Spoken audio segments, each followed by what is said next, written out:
Alhamdulillah, puji syukur kita haturkan kehadirat Allah Azza wa Jal di kesempatan siang ini. Siang atau sore? Sore. Allah Ta'ala memberikan kita kemudahan untuk tetap bertahan belajar. Anda dari mulai jam berapa? Jam 7. Jam 6. Jam 6 itu Natalapak. Jam 6 sudah mulai kajian? Belum. Jam 8. Mulai ngelihat lapak. Mulai ngelihat lapak jam 6. Jam 8 ya. Jam 8 sampai nanti malam. Atau ini sesi terakhir? Enggak, sampai maghrib. Sampai maghrib. Setelah saya masih ada. Ustaz Abdul, insyaallah. Masya Allah. Semangat. Sehat ya Mbak? Ini masalahnya peserta kajian tidak diasuransikan. Jadi kalau Anda pengajian terlalu lama, kok nanti Anda kendala, di luar tanggung jawab Ustadz ya. Baik. Judulnya ibadah wanita di bulan Ramadan. Tapi pesertanya Bapak dan Ibu.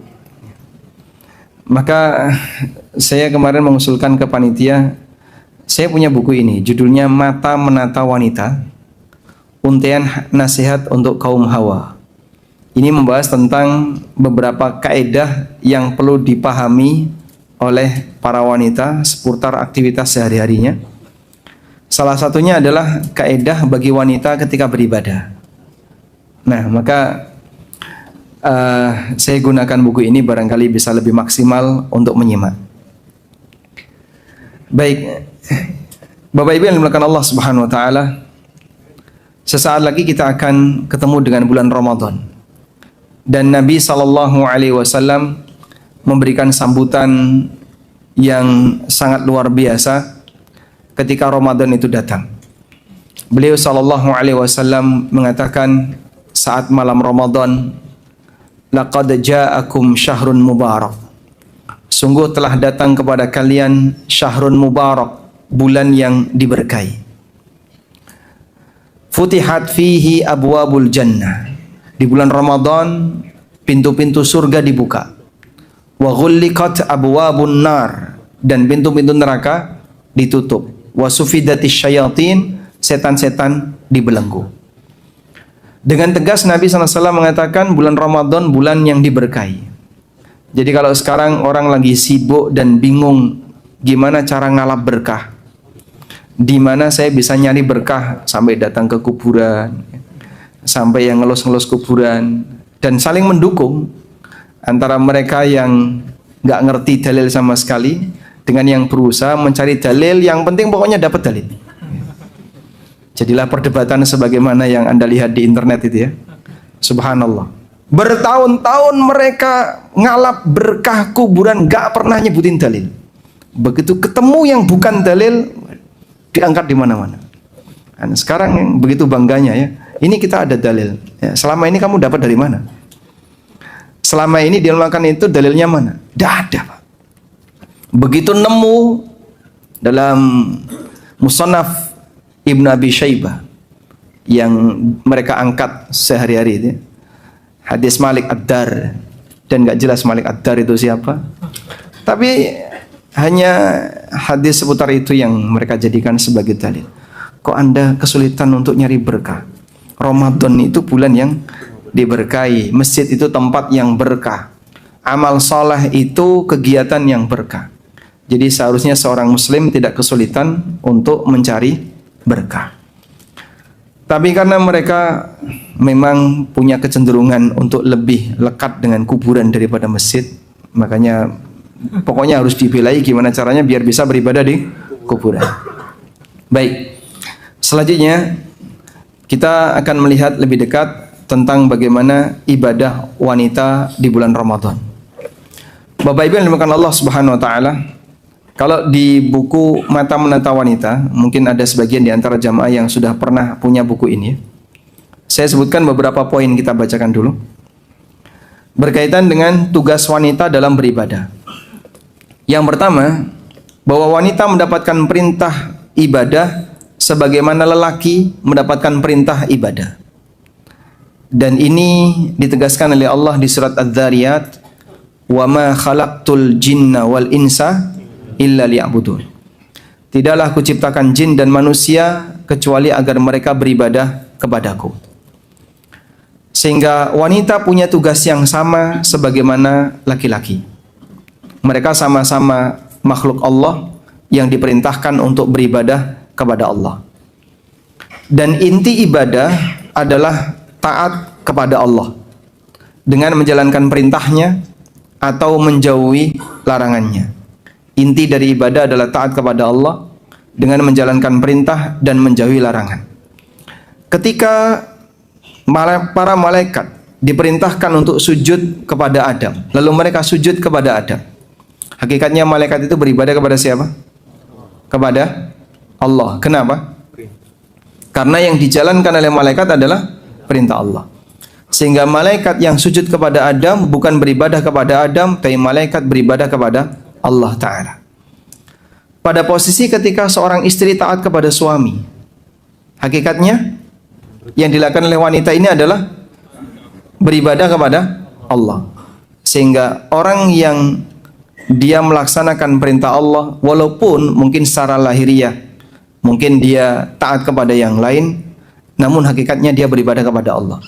Sebagian makhluk terkadang diperintahkan untuk taat kepada makhluk yang lain. Anak diperintahkan untuk taat kepada orang tua. Rakyat diperintahkan untuk taat kepada pemerintah. Dan para wanita diperintahkan untuk taat kepada suami. Bukan dalam rangka untuk beribadah kepada yang ditaati, tapi ini dalam rangka untuk menjaga keseimbangan dinamika kehidupan. Baik. Selanjutnya, ibadah secara umum bisa kita bagi menjadi dua. Ada ibadah yang bentuknya ritual dan ada ibadah yang bentuknya mentaati aturan. Kira-kira menurut Bapak Ibu mana yang lebih berat? Ibadah ritual atau taat aturan? Yang mana? Mana yang lebih berat? Ibadah ritual atau taat aturan? Taat aturan. Kenapa? Kenapa ibadah taat aturan lebih berat? Ya, terbukti banyak yang gagal. Sehingga kalau bicara ibadah ritual, banyak orang yang berhasil. Tapi kalau bicara ibadah taat aturan, banyak orang yang gagal. Makanya kalau banyak orang yang tanya, Pak, itu kok rajin sholat, tapi kok koruptor? Nah, itu bukti bahasanya dia berhasil di ibadah ritual, tapi gagal di ibadah taat aturan. Sehingga kalau Anda menjumpai ada fenomena orang yang rajin haji, rajin umroh, rajin sedekah, tapi di saat yang sama dia makan harta haram, transaksi riba. Ini contoh orang yang ibadah ritual berhasil, tapi gagal taat aturan. Sampai misalnya dia korupsi kuota haji dan seterusnya. Dia mungkin rajin tahlilan, mungkin rajin yasinan, tapi dia gagal ibadah taat aturan. Dan kalau hanya sebatas bicara ibadah ritual, iblis itu dulu rajin ibadah ritual, tapi semuanya dianulir oleh Allah gara-gara dia sombong dan tidak mau taat kepada satu aturan, yaitu sujud kepada Adam. Atas perintah Allah untuk sujud kepada Adam dia nggak mau, maka Allah Subhanahu Wa Taala usir dia, dan semua ketaatannya nggak berlaku sama sekali. Maka terkadang satu pelanggaran itu bisa menghilangkan sekian banyak pahala karena pelanggaran ini nilainya besar. Terutama kalau pelanggaran itu diiringi dengan kesombongan. Karena itu, kalau orang sudah jelas salah, tapi dia bertahan tidak mau mengakui kesalahan, bahkan dia berusaha untuk membela diri dan merasa lebih baik daripada yang lain, ini bisa sangat berbahaya. Saat iblis sudah jelas dia salah, ditanya oleh Allah Subhanahu Wa Taala mengenai alasan, kenapa kau tidak mau untuk sujud ketika aku perintahkan kepadamu? Ma mana'aka an tasjuda id amartuk? Apa yang menghalangimu untuk sujud ketika aku perintahkan kamu? Apa kata iblis? Qala ana khairum minhu, khalaqtani min narin wa khalaqtahu min tin. Iblis mengatakan, aku lebih baik daripada Adam. Kau ciptakan aku dari api dan kau ciptakan dia dari tanah.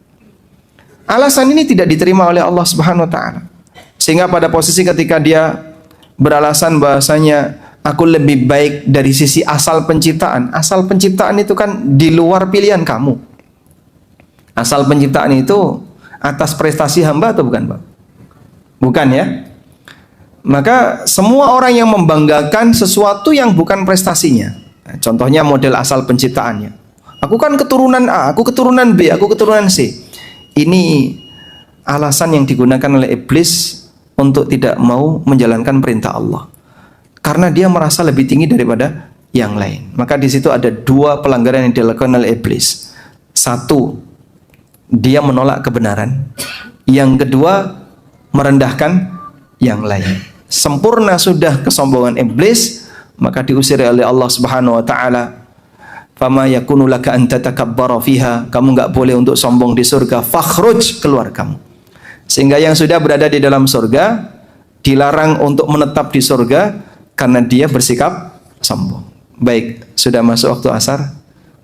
Kita salat asar dulu. Ya, kita salat asar dulu, gimana? Ya. Salat asar dulu. Baik, kita salat asar dulu. Insyaallah nanti kita sambung setelah salat asar. Wassallallahu ala nabiyyina Muhammad.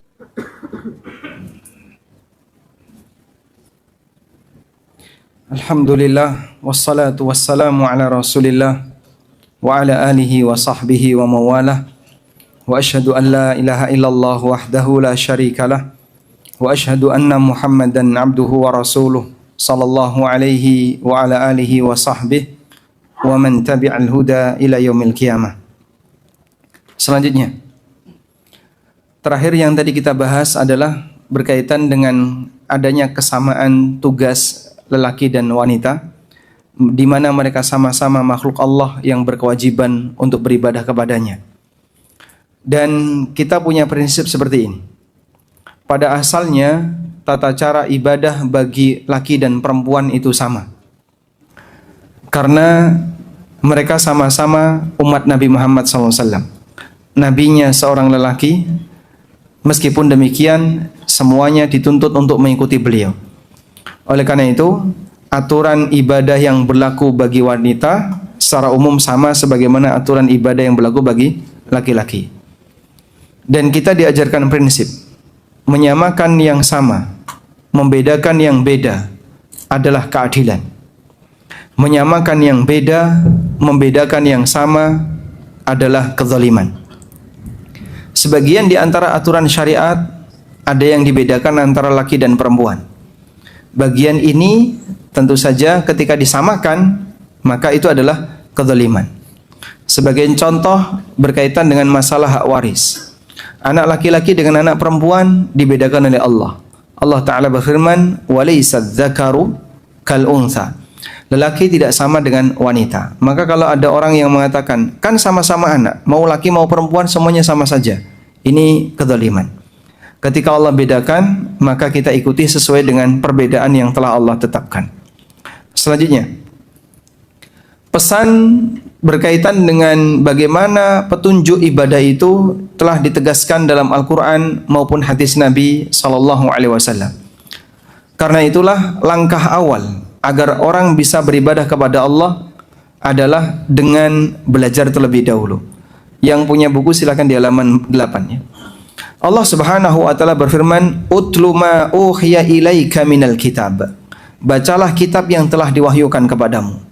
Sehingga Allah perintahkan kita untuk beribadah. Lalu bagaimana cara ibadah itu? Allah berikan kita petunjuk dan bimbingannya. Maka manusia diperintahkan untuk beribadah dan mereka tidak dikasih kebebasan untuk mencari sendiri bagaimana cara ibadahnya. Anda bisa bayangkan, andaikan orang itu diberi kebebasan untuk mencari sendiri tentang tata cara ibadah. Wahai manusia, kalian harus beribadah kepada pencipta kalian. Gimana caranya? Terserah kalian. Kira-kira gimana? Ketika ada 100 orang, akan ada 100 tata cara ibadah. Makanya dalam urusan ibadah, sangat tidak masuk akal kalau orang itu boleh melakukan inovasi.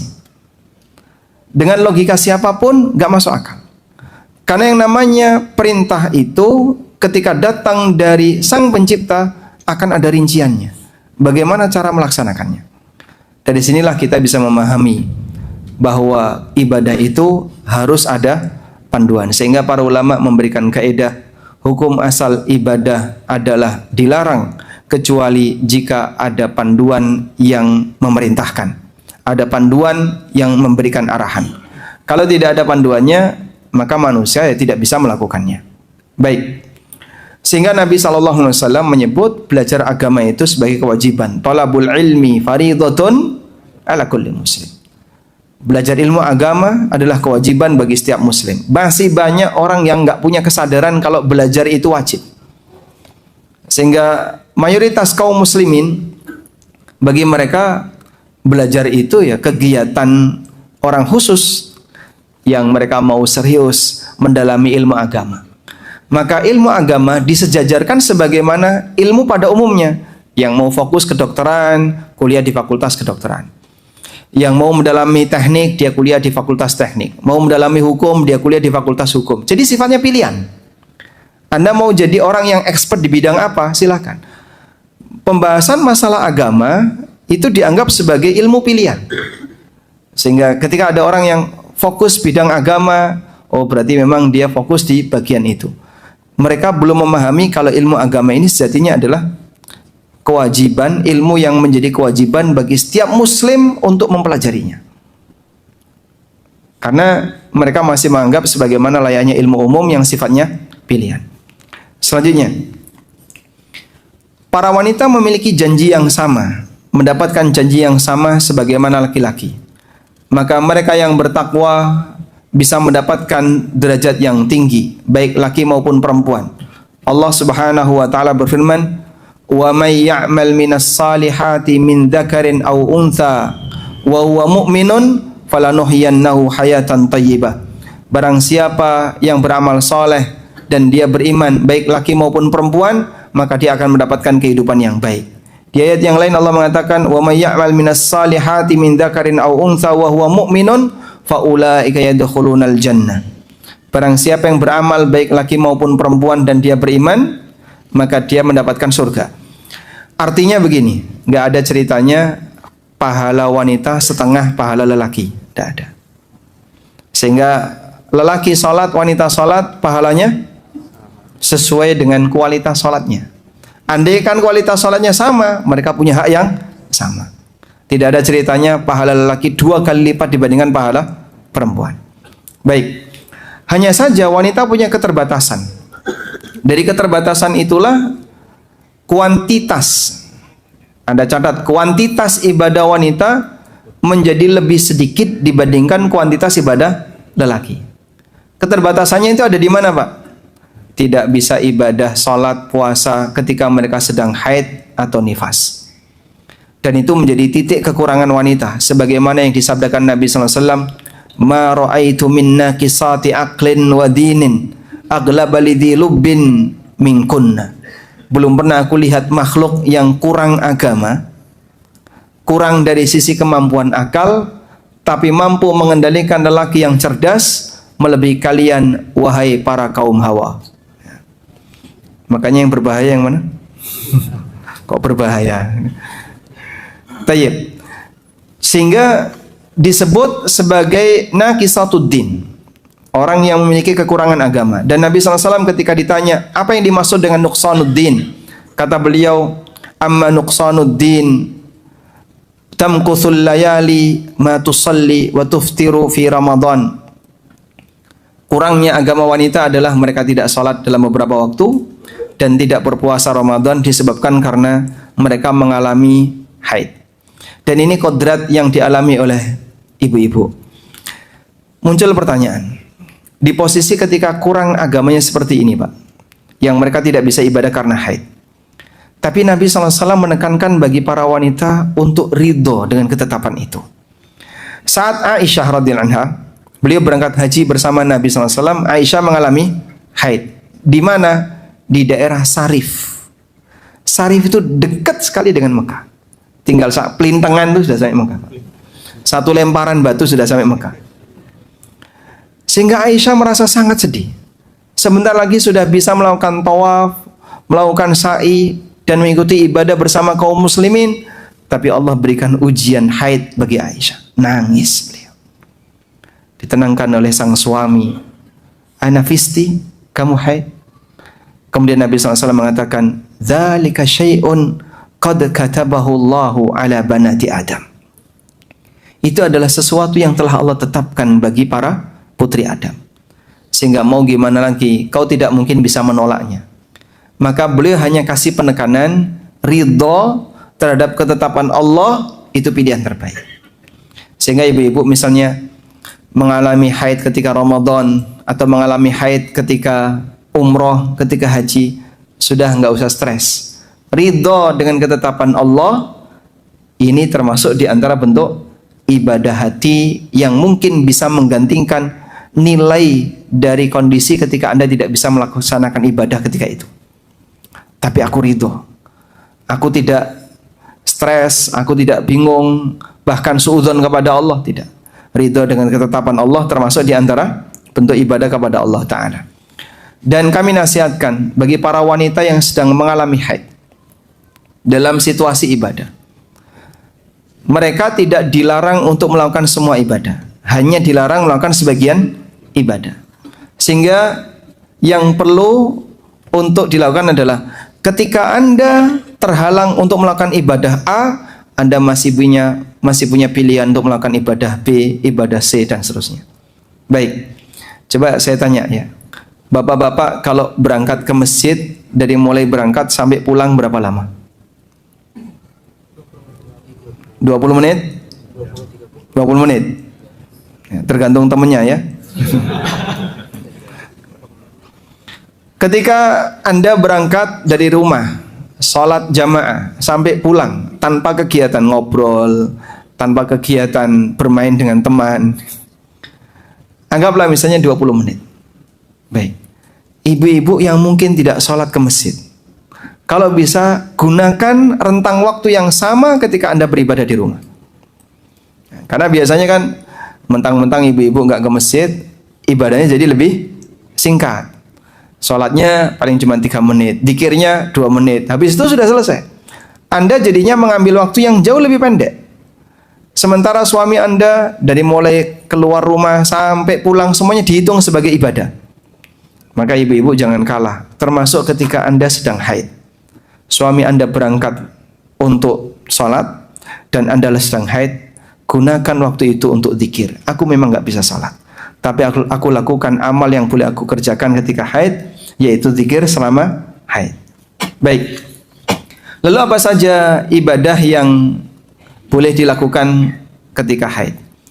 Di halaman 12. Pada prinsipnya wanita boleh melakukan ibadah apapun ketika haid. Karena Islam tidak melarang wanita untuk ibadah ketika haid. Yang dilarang hanya sebagian ibadah. Tidak dilarang untuk melakukan semua ibadah, tapi yang dilarang apa? Hanya sebagian ibadah.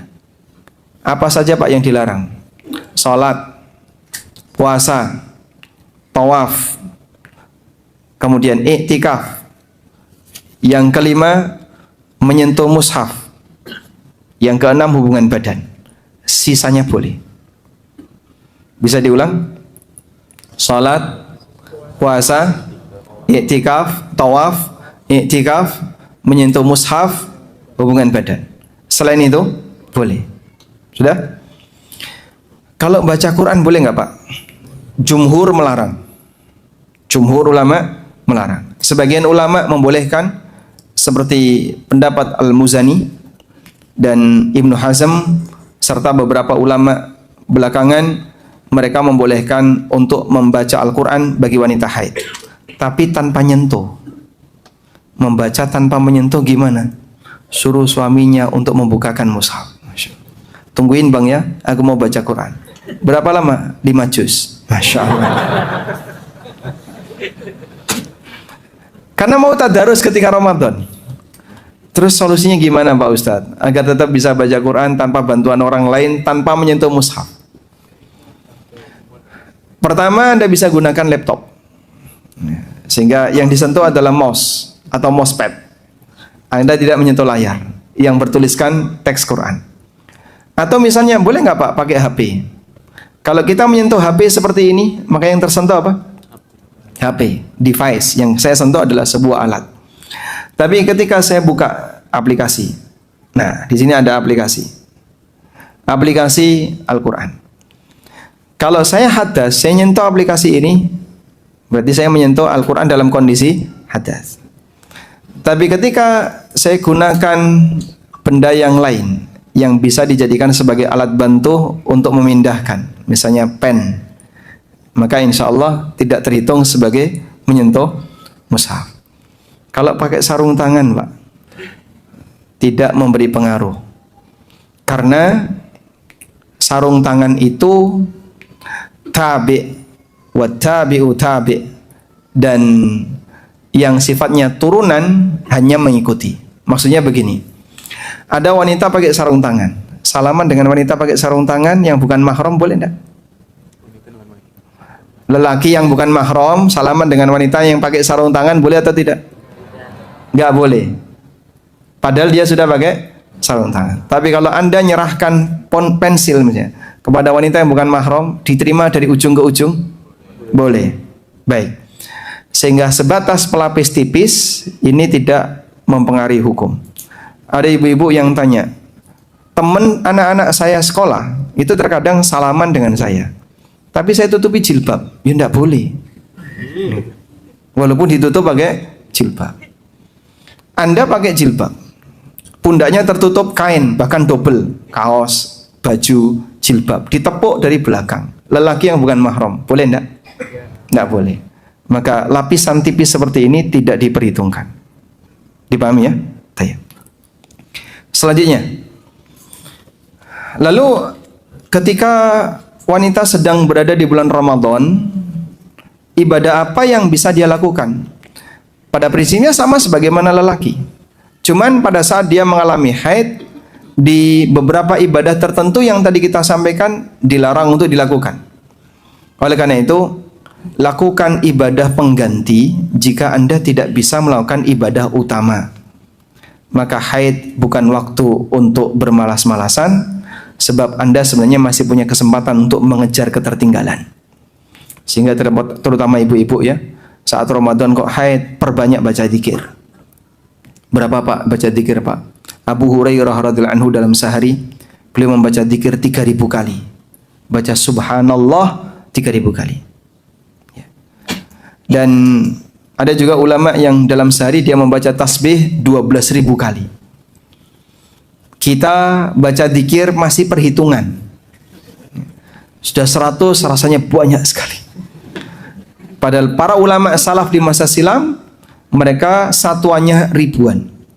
Maka sebenarnya masih banyak cara yang bisa dilakukan oleh para ummahat untuk bisa mendulang pahala sepanjang Ramadan. Selanjutnya, di antara perbedaan ibadah wanita dengan lelaki adalah berkaitan dengan tugas wanita lebih terbatas di dalam rumah, sedangkan lelaki dominan di luar. Maka lelaki wajib sholat jamaah, wajib jumatan, jihad fi sabilillah, harus menjadi khatib, jadi imam sholat dan seterusnya. Wanita tidak ada itu semua.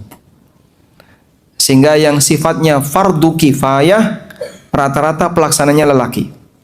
Azan fardu kifayah. Jadi imam fardu kifayah. Jadi khatib fardu kifayah.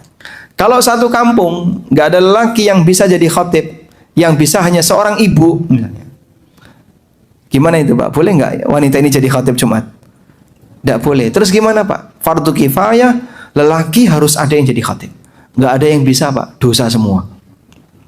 Sehingga mereka harus mengkader orang yang bisa menjadi khatib, bisa menjadi khatib Jumat, bisa menjadi imam ketika sholat jamaah, agar kegiatan yang menjadi syiar kaum muslimin tetap terjaga. Baik. Selanjutnya, karena itu wanita lebih banyak terbatas di rumah, termasuk sholatnya wanita lebih banyak atau lebih ditekankan dilakukan di mana? Di rumah. Coba kita lihat hadis berikut ini. Hadis yang diriwayatkan Imam Ahmad, Ibnu Khuzaimah dan yang lainnya. Datang seorang sahabiat bernama Ummu Humaid. Beliau istrinya Abu Humaid As-Sa'idi. Kemudian meminta kepada Nabi SAW, "Ya Rasulullah, aku ingin sholat bermakmum di belakang Anda. Lalu Nabi SAW mengatakan, qad alimtu annaki tuhibbinas salata ma'i.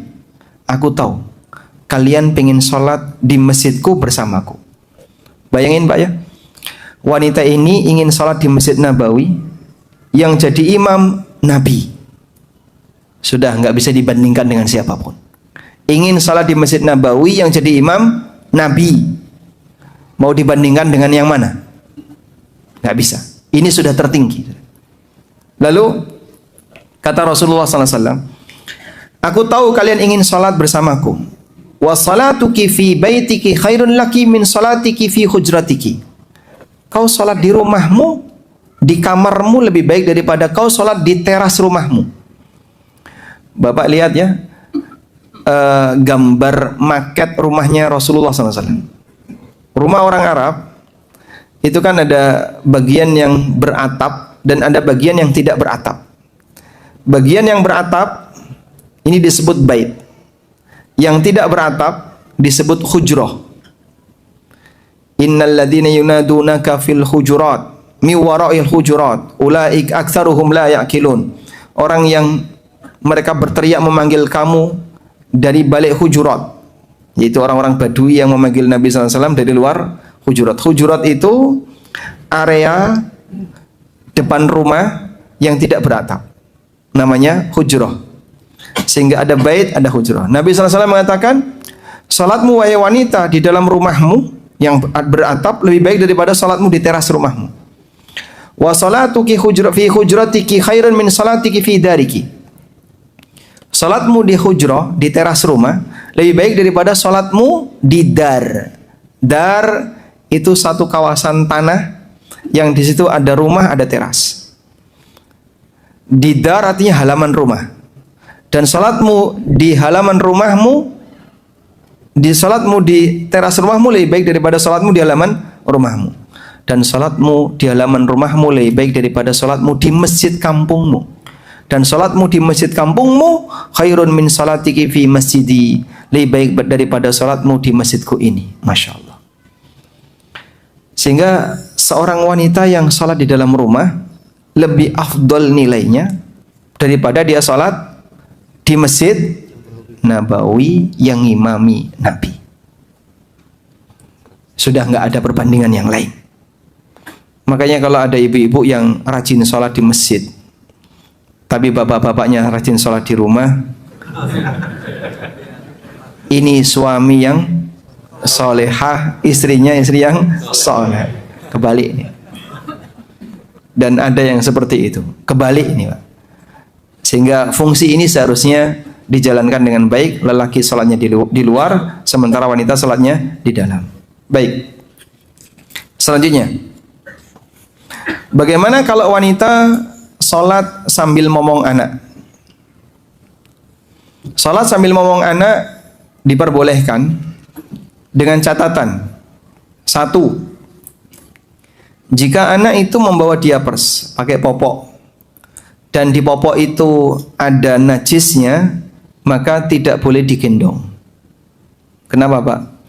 Karena kalau dia gendong bayi yang bawa najis, berarti dia terhitung ngantongi najis atau bawa najis. Misalnya ya, ada sebuah botol isinya najis, luarnya suci, dalamnya cairan najis. Anda masukkan ke dalam kantong dipakai sholat, boleh atau tidak? Tidak boleh. Kenapa? Karena kategori dia membawa najis. Dan ini ditegaskan oleh Ibnu Qudamah. Praktek seperti ini, kalau ada orang membawa qarurah, membawa botol, lalu botol itu diisi dengan najis, kemudian dia kantongi, dia bawa ketika sholat, sholatnya batal. Karena dia bawa najis. Bayi ini yang pakai popok ada najisnya, digendong, hukumnya ketika sholat hukumnya nggak boleh. Karena apa? Terhitung sebagai orang yang bawa najis. Yang kedua, jika disentuh dengan bayi pakai popok yang di popoknya ada najis, batal atau tidak?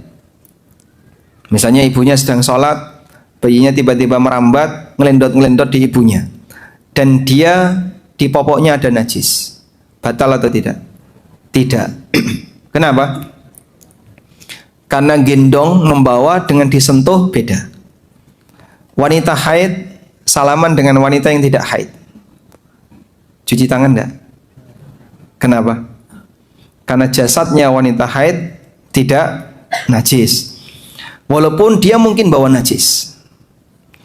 Bayi ini jasadnya suci, pakaiannya suci, walaupun di popoknya ada najis, maka sebatas disentuh bayi yang di popoknya ada najis, tidak masalah. Tapi kalau digendong, tidak boleh. Maka kalau bayinya nangis dan Anda tahu di popoknya ada najis, Anda dilarang untuk gendong. Biarkan nangis dan sholat. Terus gimana Pak? Kan kasihan dia. Dulu ma'ruf di zaman Nabi SAW, ada ibu-ibu yang sholat, bayinya nangis. Dan beliau tidak nyuruh ibunya membatalkan sholat, tapi sholatnya dipercepat. Sehingga dalam posisi itu, sholatnya tidak dibatalkan. Kemudian dalam kondisi ketika bayi ini bersih dari najis, maka boleh digendong. Dan Nabi SAW pernah gendong Umamah bintu Zainab ketika beliau sedang ngimami sholat. Kalau berdiri digendong, ketika sujud ditaruh, dan demikian seterusnya. Sehingga walaupun ada banyak gerakan, hukumnya boleh, karena gerakan ini dibutuhkan. Wallahu a'lam. Selanjutnya ibadah wanita ketika ada suami. Di halaman 25 bagi yang punya buku ya. Pertama, istri tidak boleh sholat sunnah terlalu lama sehingga menelantarkan suaminya. Masya Allah, ini kayak selama apa ini Pak? Menelantarkan suaminya gara-gara istrinya sholat. Tapi ini pernah terjadi di zaman Nabi SAW. Abu Sa'id Al-Khudri bercerita, ada seorang wanita yang datang kepada Nabi SAW saat kami bersama beliau. Wanita itu mengatakan, "Ya Rasulullah, suami saya memukulku ketika aku sholat dan menyuruhku berbuka ketika aku puasa sunnah." Mendengar aduan itu, suaminya datang klarifikasi. Suaminya siapa namanya? Safwan bin Mu'attal. Maka Safwan bin Mu'attal menyampaikan kepada Nabi SAW, "Ya Rasulullah, amma qauluha yadribuni idza sallaitu." Laporan dari istriku, kalau aku memukul dia ketika dia salat, fa innaha taqra'u bi suratain wa qad nahaituha. Karena dia ketika salat dia membaca 2 surat. Wallahu alam, mungkin Ali Imran sama Al-Baqarah atau gimana. Sehingga kelamaan maka dipukul sama suaminya. Lalu apa dikatakan Nabi SAW? "Lau kanat suratun wahidah lakafatin nas." Kalau cuma 1 surat itu sebenarnya sudah cukup. Kalau 1 surat sebenarnya sudah cukup. Masya Allah. Nabi SAW menerima klarifikasi suami. Jadi Anda lihat ya, ada ibadah ritual. Sekali lagi ibadah ritual, tapi ini menghalangi hak orang lain. Maka ibadah ritual ini dinilai salah ketika menghalangi hak orang lain. Anak sedang sholat sunnah, kalau sholat wajib jangan dibatalkan, tapi dipercepat.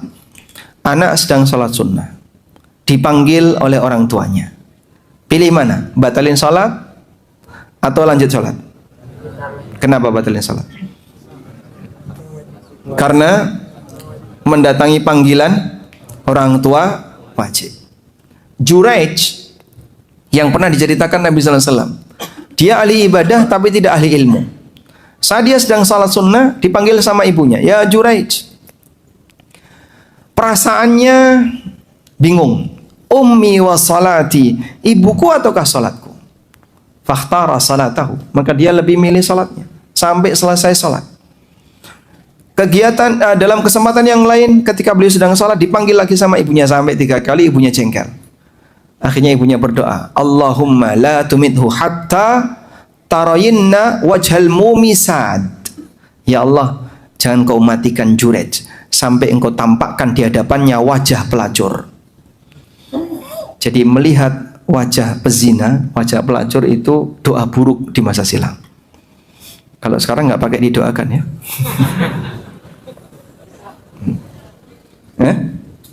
Baik. Sehingga dalam kondisi itu Rasulullah SAW menerima klarifikasi dari sang suami yang menunjukkan bahasanya istri salah dalam masalah ini.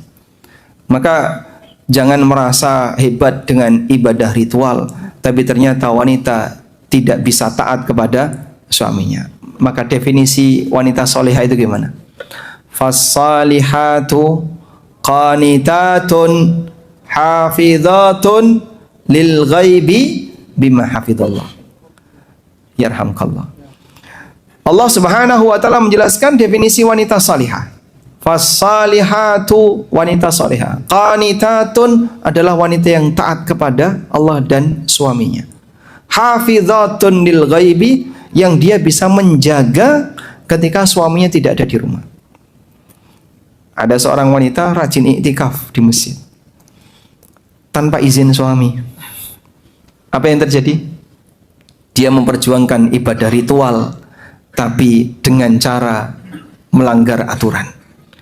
Wanita berangkat umroh tanpa mahram, itu contoh dia memperjuangkan ibadah ritual tapi melanggar aturan. Sehingga ibadah wanita diarahkan oleh Allah pada bentuk bagaimana dia menjadi wanita yang bisa melayani dan mendukung lelaki yang saleh. Di posisi inilah sang ibu, kalau dia membatasi ibadah sunnah agar bisa berkhidmat kepada suaminya, insya Allah itu lebih baik. Tapi Pak, saya ingin rajin ibadah sunnah seperti yang lain. Gimana ya Pak? Kalau begitu, saat suami Anda tidak di rumah, silakan optimalkan. Tapi kalau suami ada di rumah, Anda mungkin akan lebih terbatas. Karena ada catatan yang berikutnya, wanita tidak boleh puasa sunnah saat membersamai suaminya kecuali dengan izinnya. Nabi SAW mengatakan, la yahillu lil mar'ati an tasuma wa zawjuha syahidun illa bi'idznih. Tidak halal bagi wanita untuk puasa sunnah sementara suaminya ada kecuali dengan izinnya. Sehingga dulu sebagian wanita salaf, mereka itu senang ketika suaminya poligami. Sebentar. Ini agak delay dikit responnya ya. Kenapa kok mereka merasa bahagia? Jadi pada saat suaminya sedang tidak ada di rumah, istrinya bisa fokus baca Quran, bisa fokus ibadah. Alhamdulillah, suamiku lagi sama dia. Jadi aku lebih bisa fokus untuk ibadah. Ini sunnah yang hilang di masa sekarang. Mau dihidupkan kembali Pak? Keberatan? Tayyib. Intinya ketika di posisi wanita membersamai suaminya, ternyata ibadahnya ada di sini. Dia berkhidmat kepada suaminya, melayani suaminya dan seterusnya. Maka sekali lagi ibu-ibu ya, tadi sudah kita sampaikan di awal. Mungkin barangkali sebagian ada yang belum hadir. Ada sebagian makhluk yang diperintahkan oleh Allah untuk taat kepada makhluk yang lain. Anak diperintahkan taat kepada orang tua. Rakyat diperintahkan taat kepada pemerintah. Demikian pula istri diperintahkan taat kepada suami. Dan itu menjadi salah satu syarat untuk dapat pintu surga. Nabi SAW pernah bersabda, "Idza sallatil mar'atu khamsaha wa shamat syahraha wa ata'at ba'laha wa ahsanat farjaha dakhalat min ayyi babil jannati sya'at." Apabila seorang wanita menjaga salat 5 waktu, menjaga puasa Ramadan, menjaga kehormatannya, mentaati suaminya, qila laha udkhilil jannah min ayyi babin syi'ti. Ibu silahkan masuk surga, mau dari pintu manapun, boleh milih. Masya Allah. Janji indah bagi seorang wanita yang disambut oleh malaikat, dipersilahkan untuk masuk surga dari pintu manapun, dia boleh milih. Sehingga lihat di sini Pak, wanita tidak dituntut untuk ibadah yang sifatnya harus berjuang keluar rumah. Tapi lebih banyak ibadah yang terbatas. Menjaga sholat 5 waktu. Apalagi Pak? Puasa Ramadan dijaga. Apalagi? Apalagi? Menjaga kehormatan. Yang keempat, mentaati suami. Silahkan masuk surga dari pintu manapun. Baik. Selanjutnya, ketika wanita sedang berpuasa, maka ada masalah yang mungkin dia alami adalah berkaitan dengan masalah qadha puasa. Qadha puasa batas maksimalnya adalah sebelum masuk Ramadan berikutnya. Jika ada wanita yang punya utang puasa sampai masuk Ramadan berikutnya, kok qadhanya belum selesai, maka dia berdosa dan qadhanya tetap wajib dia laksanakan, ditambah dia harus bayar fidyah. Jadi misalnya dia punya utang puasa 7 hari ini, Ramadan tinggal 10 hari lagi. 10 hari lagi ini malas dia untuk berpuasa sampai masuk Ramadan besok ini, maka 7 hari tadi tidak gugur, dia tetap wajib qadha setelah Ramadan ini. Yang kedua dia berdosa, yang ketiga nanti bayar fidyah. Jadi setelah Ramadan ini nanti dia qadha 7 hari plus ngasih makan sebanyak 7 paket makanan sejumlah hari yang menjadi kewajiban dia untuk qadha. Karena tertunda. Dan yang cukup memprihatinkan, banyak di antara wanita yang mungkin dulu belum kenal agama dengan baik, dia kalau haid tidak qadha puasa. Itu sampai bertahun-tahun, sampai ada yang 100 hari, 100 sekian puluh hari. Dan itu tidak boleh dibiarkan. Itu tetap wajib untuk dia laksanakan sampai selesai. Bagaimana Pak? Kalau qadhanya belum selesai dan dia mati. Kalau dia mati sementara qadhanya belum selesai, maka nanti dibayarkan fidyah oleh keluarganya. Baik. Selanjutnya, puasa qadha itu puasa wajib. Dan puasa wajib dilarang untuk dibatalkan. Beda dengan puasa sunnah. Kalau puasa sunnah kata Nabi SAW, fahuwa amiru nafsihi. Orang yang puasa sunnah, maka dia punya kendali terhadap dirinya sendiri. Mau dibatalkan silahkan, lanjut silahkan. Tapi kalau puasa wajib tidak boleh dibatalkan. Makanya kalau ibu-ibu mau qadha dan suaminya ada di rumah, sebaiknya izin dulu. Pak, besok saya mau qadha. Aman Pak kan? Aman. Kalau aman silahkan qadha. Tapi kalau enggak aman, oh jangan. Besok enggak aman untuk qadha. Maka Anda jangan qadha. Karena itu Aisyah radhiyallahu anha, beliau menunda qadha sampai kapan? Sya'ban. Kuntu alayya min saumi Ramadan, fama astati'u an aqdiyahu illa fi Sya'ban. Aku dulu punya kewajiban qadha puasa Ramadan dan aku tidak bisa mengqadhanya kecuali di Sya'ban. Dalam riwayat yang lain disebutkan lima kanati Rasulillah sallallahu alaihi wasallam, karena posisi Rasulullah sallallahu alaihi wasallam, sehingga beliau menjadi istri siaga. Kapanpun Nabi SAW ada hajat, Aisyah siap. Sehingga Aisyah menunda qadha sampai Sya'ban untuk siaga terhadap Rasulullah SAW. Dan ini sekaligus jadi dalil. Kalau lelaki itu poligami, maka hari ini misalnya giliran untuk istri satu, kok istrinya haid, dia tidak boleh lari ke istri dua. Karena ini jatahnya istri pertama, kecuali Nabi SAW. Beliau punya hak seperti itu, gak berlaku bagi selain Nabi. Baik, lupakan saja aturan ini, karena diketahui juga hanya jadi wawasan saja ya. Tayyib. Selanjutnya, bagaimana dengan wanita yang hamil dan menyusui? Apakah wanita yang hamil dan menyusui yang tidak berpuasa itu qadha ataukah fidyah? Perbedaan ini sudah terjadi sejak masa silam. Sehingga di sana ada pendapat sahabat A, ada pendapat sahabat B, ma'ruf di kalangan para ulama. Ada yang mengatakan wanita yang hamil atau menyusui dan dia khawatir terhadap keselamatan dirinya atau anaknya, boleh tidak berpuasa. Dan nanti gantinya adalah antara qadha atau fidyah. Ada yang mengatakan qadha saja, ada yang mengatakan fidyah saja, dan ada yang mengatakan qadha dan fidyah. Ada 3 pendapat. Ada satu pendapat lagi, tapi ini pendapat yang syadz, pendapat yang nyeleneh. Pendapatnya Ibnu Hazm, tidak wajib qadha dan tidak fidyah. Tapi ini jelas pendapat yang nyeleneh. Baik. Dari 3 ini mana yang lebih kuat? Wallahu a'lam, secara pribadi saya lebih memilih pendapat yang mengatakan qadha.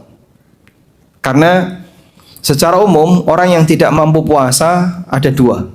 Satu, tidak mampu puasa yang sifatnya permanen, maka kewajiban dia fidyah, seperti karena usia atau sakit yang tidak ada peluang sembuh.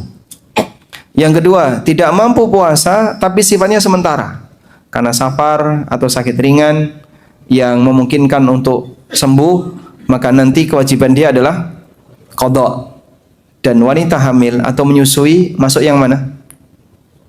Pertama atau kedua? Permanen atau sementara? Sementara. Dia hamil, gak bisa puasa, masuk Ramadan. Setelah itu menyusui, tahun kedua gak bisa puasa. Setelah itu hamil lagi. Menyusui lagi, hamil lagi, menyusui lagi. Masya Allah. Jadinya gimana nih? Baik. Kalau memang 100% dia nggak bisa, Pak, ritme hidup kami, Pak, antara hamil sama menyusui, tidak ada yang lain, sehingga per 2 tahun muncul anak baru, launching lagi, per 2 tahun. Kalau seperti itu ritme hidupnya, sehingga tidak ada peluang bagi dia untuk puasa Ramadan tepat waktu maupun qadha, numpuk dalam jumlah banyak, pilihan yang terakhir adalah di ujung nanti setelah dia berhenti qadha sebisanya, sisanya fidyah. Sampai titik terakhir sudah tua, Pak, nggak bisa, maka sisanya fidyah. Wallahu a'lam. Walhamdulillahirabbil alamin.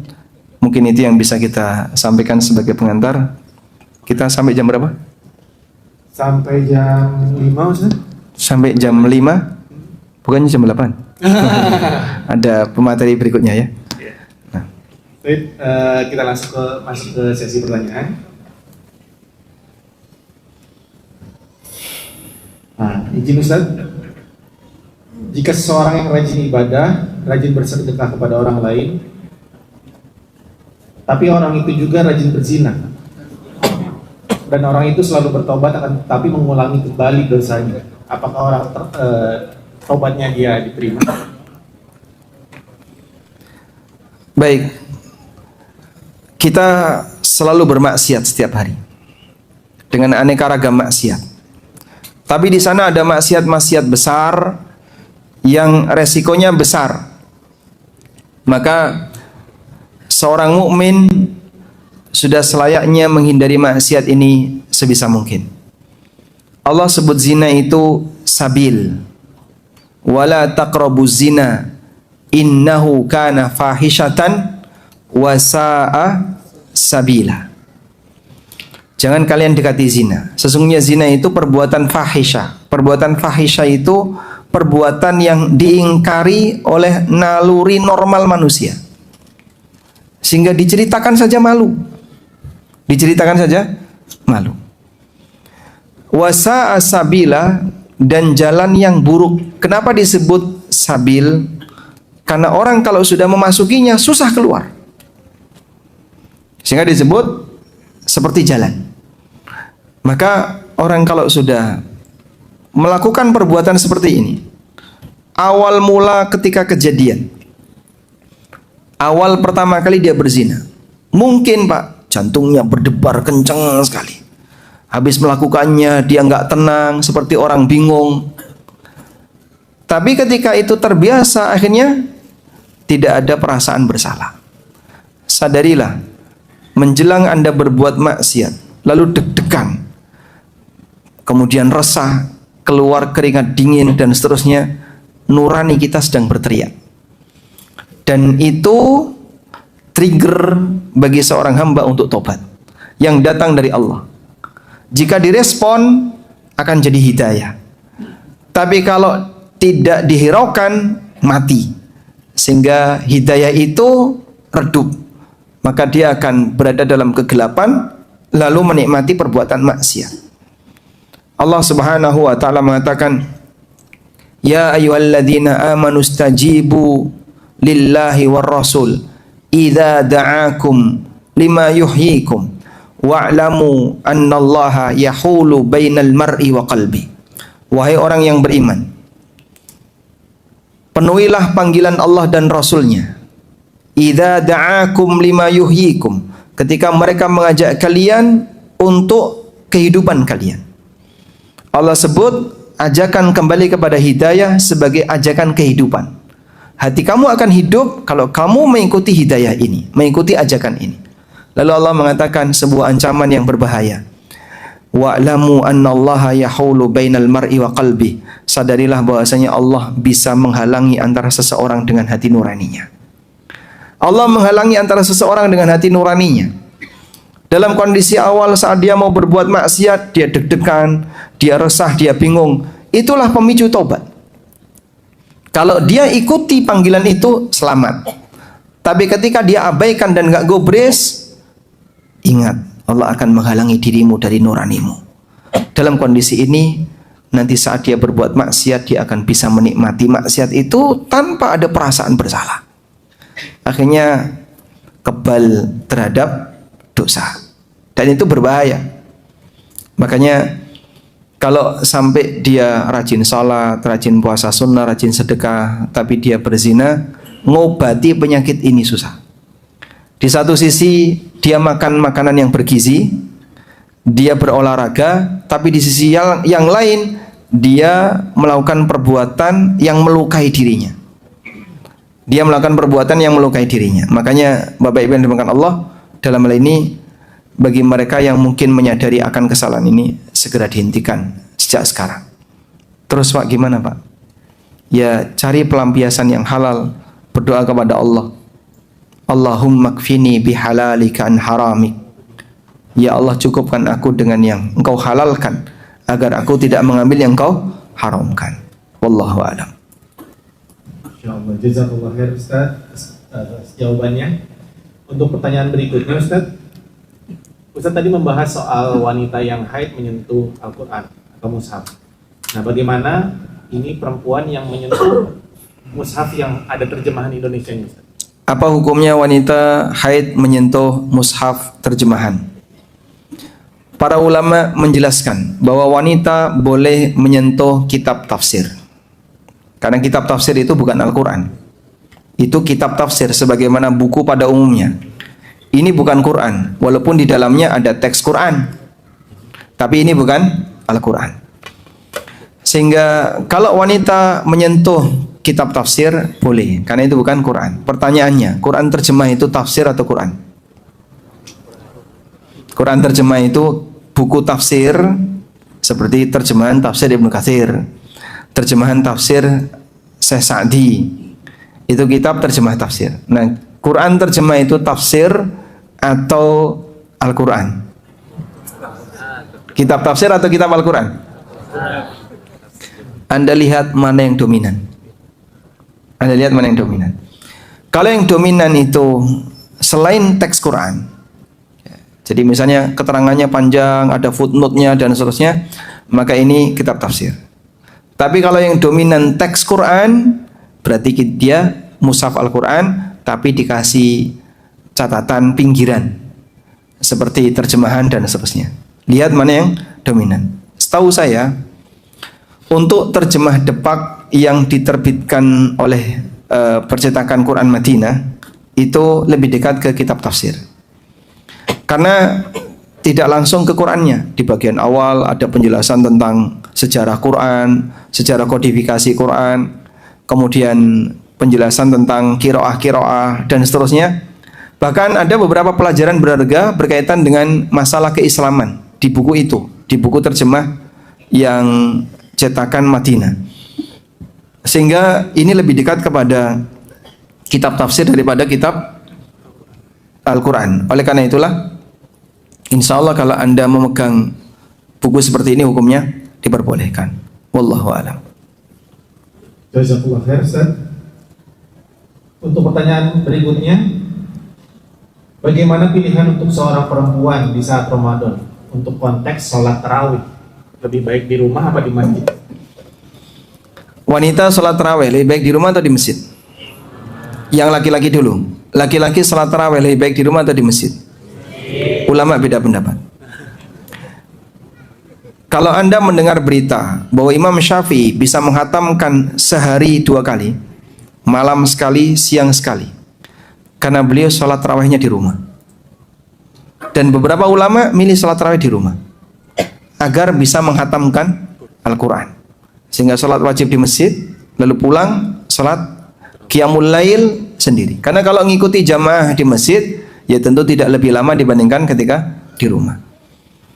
Karena itu sebagian ada yang mengatakan lebih afdol bagi mereka yang sholat tarawih di rumah, sebagaimana sholat sunnah umumnya di rumah. Afdalus sholatil mar'i fi baitihi ilal maktubah. Sholat yang terbaik bagi lelaki adalah sholat di rumahnya kecuali sholat wajib. Jika yang seperti ini berlaku bagi laki-laki, ulama beda pendapat mana yang lebih afdol di rumah atau di masjid. Apalagi bagi wanita, wanita sholat tarawih di rumah lebih afdol. Cuman di situ ada pertimbangan.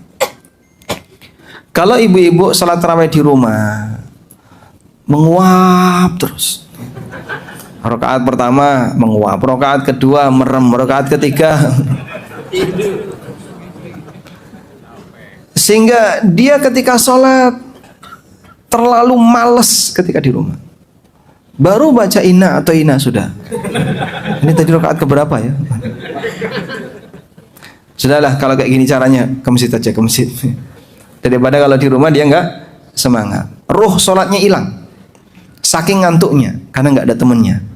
Maka silakan Anda ikut ke masjid agar bisa lebih semangat dan sholat Anda lebih panjang, lebih fokus. Wallahu a'lam. Masya Allah, barakallahu fiik. Untuk pertanyaan berikutnya, ini saat haid wanita ini pengen tetap itikaf di masjid agar imannya tidak turun, Ustaz. Nah, bagaimana? Masya Allah. Boleh? Agar imannya tidak turun. Berarti di luar Ramadan berbahaya. Dia itikaf hanya di 10 terakhir Ramadan. Berarti di luar itu gimana itu? Apakah dia merasakan imannya turun drastis? Karena selama setahun 20 hari. Baik. Melanggar aturan dilarang. Walaupun dia ada keinginan untuk beribadah. Maka kalau tidak boleh ya jangan dilanggar. Karena itu bagi wanita yang sedang haid, jika dia tetap ingin memupuk iman, masih banyak cara yang bisa dia lakukan. Ala bidzikrillah tatmainnul qulub. Anda bisa banyak berzikir kepada. Mendengarkan tausiah dan kajian ilmiah, insya Allah bisa menambah iman. Contoh bentuk pertambahan iman saat kajian. Allah Subhanahu wa taala berfirman di akhir dari surat At-Taubah. Wa idza ma unzilat suratun faminhum may yaqulu ayyukum zadatu hadhi imana fa ammal ladzina amanu fazadatuhum imanan wa hum yastabshirun. Apabila turun satu ayat yang baru atau surat yang baru kepada Nabi sallallahu alaihi wasallam, maka orang munafik mengatakan, siapa di antara kalian yang imannya bertambah? Lalu Allah mengatakan, fa ammal ladzina amanu fazadatuhum imanan wa hum yastabshirun. Orang yang beriman itu ketika turun surat baru atau ayat baru, iman mereka bertambah dan mereka semakin bahagia, mereka senang.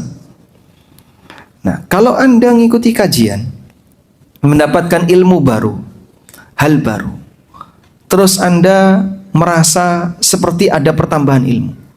Oh, baru tahu. Senang dia. Alhamdulillah, sekarang saya baru ngerti. Nah, ini kajian yang memberikan O effect, efek O. Nah, begitu dia diberitahu terus, ini kajian yang berhasil ya, memberi dampak apa? O effect. Penjelasan kok memberi dampak O effect, berarti ada pertambahan dari pengetahuan yang dia miliki. Terima kasih Pak Ustaz, saya baru tahu kalau ternyata selama ini yang saya lakukan itu keliru. Dia merasa bahagia, merasa gembira. Itulah pertambahan iman. Maka Anda bisa mencari pertambahan iman di majelis ilmu. Sehingga sahabat Mu'ad bin Jabal radhiyallahu anhu, apabila beliau ngajak orang untuk kajian, maka beliau mengatakan, "Haya nu'minu sa'atan." Mari kita ngecas iman sesaat. Mari kita ngecas iman sesaat dengan cara belajar agama. Wallahu a'lam. Insyaallah, jazakallahu khair Ustaz, barakallahu fiik. Mungkin sekarang kita punya hadiah nih, Ustaz bisa memberikan pertanyaan ke para jamaah di Ikhwan 1, di Akhwat 1. Tafadhol. Masya Allah. Baik. Hadiahnya apa? Kue. Oh, kue, masa. Hadiahnya kue. Nah, udah siap di depan ya. Ya. Ini untuk Ikhwan atau Akhwat? Sama. Itu Akhwat 1. Ikhwan 1, Akhwat 1. Baik. Ikhwan, yang Ikhwan. Nah. Pertanyaannya.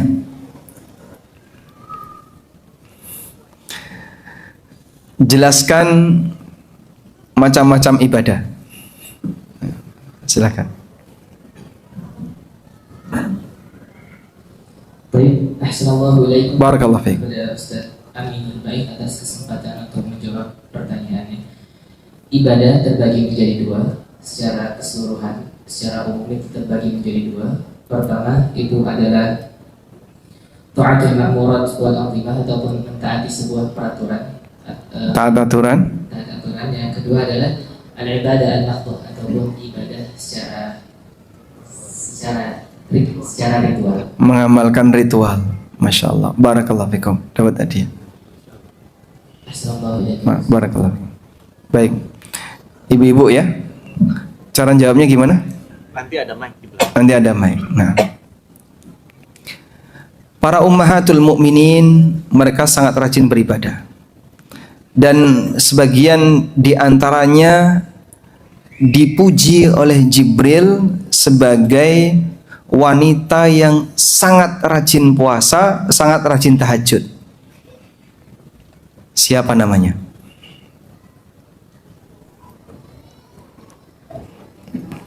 Ummahatul mukminin yang dipuji oleh Jibril dengan wanita yang fa innaha kanat sawwamah qawwamah. Siapa namanya? Baik. Ya. Clue berikutnya, wanita ini pernah diceraikan oleh Nabi SAW. Lalu Jibril meminta kepada Nabi SAW, raji'ha, fa innaha kanat sawwamah qawwamah.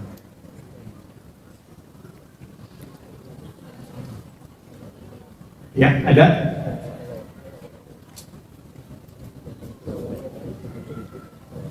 Nah, silakan. Nggak jadi ya? Gimana?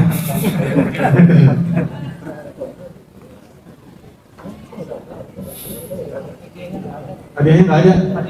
Oh, panitianya? Lah, panitianya hilang.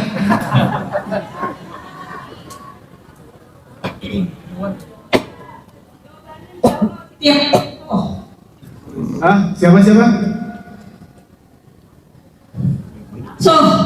Hah? Foto. Coba agak santai, lebih maju lagi. Siti Hafsah. Siti Hafsah. Ada Sitinya? Oh, nggak ada. Hafsah bintu Hafsah binti Uyi Umar. kalau bintu Huyai itu Sofia ya. Hafsah bintu Umar bin Khattab radhiyallahu anhuma. Baik, dapat hadiah. Alhamdulillah. Setelah ya Ustaz. Ya. Masya Allah, barakallahu fikum. Ustaz, mungkin ada nasihat terakhir sebelum ditutup. Nah, alhamdulillah saat lagi kita akan ketemu dengan bulan Ramadan. Dan kita tidak tahu apakah kita bisa ketemu ataukah tidak. Maka perbanyaklah berdoa kepada Allah agar kita diberi keselamatan fisik dan jiwa, selamat jiwa raga, sehingga bisa ketemu dengan bulan Ramadan. Dan kita juga tidak tahu apakah nanti kita bisa berhasil saat berjuang di bulan Ramadan, ataukah kita menjadi para pecundang yang gagal. Sehingga doa yang layak untuk kita rutinkan, memohon 3 hal kepada Allah sebagai bukti penghargaan kita terhadap amalan di bulan Ramadan. Pertama, mintalah agar Allah memberikan keselamatan bagi fisik dan batin kita agar bisa ketemu Ramadan.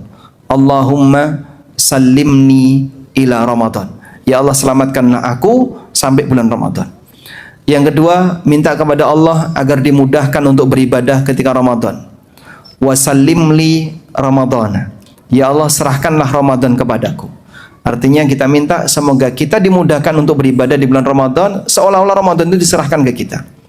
Yang ketiga, minta kepada Allah agar amal kita di bulan Ramadan diterima oleh Allah. Wa tasallamhu minni mutaqabbala. Dan terimalah amalku di bulan Ramadan. Dengan permohonan tiga ini menunjukkan perhatian kita terhadap arti penting beramal di bulan Ramadan. Allahumma sallimna ila Ramadan wa sallim lana Ramadana wa tasallamhu minna mutaqabbala. Allahumma a'inna ala dzikrika wa syukrika wa husni ibadatik wa sallallahu ala nabiyyina Muhammadin wa ala alihi wa sahbihi wa sallam wa akhiru da'wana anil hamdulillahi rabbil alamin. Wassalamu alaikum warahmatullahi